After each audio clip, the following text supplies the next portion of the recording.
This is comes from Shopee Taiwan. So the smallest size is M only, no S. There are 4. Okay. So later we're gonna open that once I finish it. Take out all this stuff. Oh, okay, order 5. Okay, another. And this one, I'm going to use this in the future because my white t-shirt is very old. And I think you commonly know for what's the purpose of the white t-shirt, especially for those who are applying for abroad. So hopefully, no? Yan. Napaka-ano siya.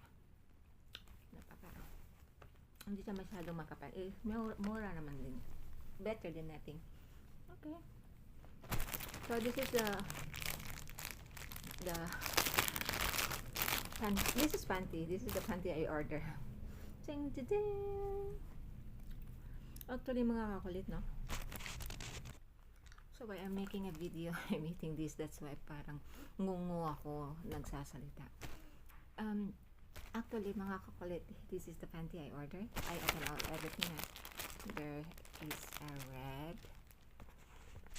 Oh, there is a red.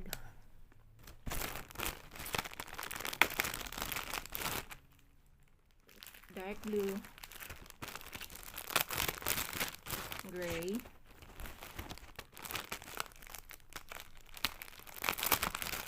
And black. Okay. The first time I saw this, someone, my co-applicant po, no, papunta ako dito sa Taiwan kasi kalimutan ko na yung pangalan, way back in 7 years ago, yeah. When in the training, nakatibak siya, nakaganito siya nagpanty. Para siyang ano, no? Actually, para siyang kung sa mga matanda pa, parang ang laswa ng panty ng ganito. Pero actually pala mga kulit, napaka-comfortable pala siya gagamitin. Comfortable talaga siya susuotin, hindi mainit, lalo-lalo na sa mga ganitong tela. Hindi yung mga chichipud, mga mumurahin ng na tela ng ganito. Kasi ito po, good for hot, yung ano po, yung feel, di ba yung may mga panty nga, sobrang mainit, tapos magpapawis yung puwet mo. Eto po hindi.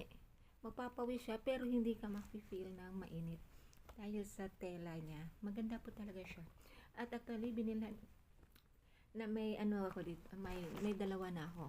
Yung beige at saka white. So I need more. So I add those. Okay, I think I have a complete colors now. And I think I have, I have 7 times a week underwear. And that's it.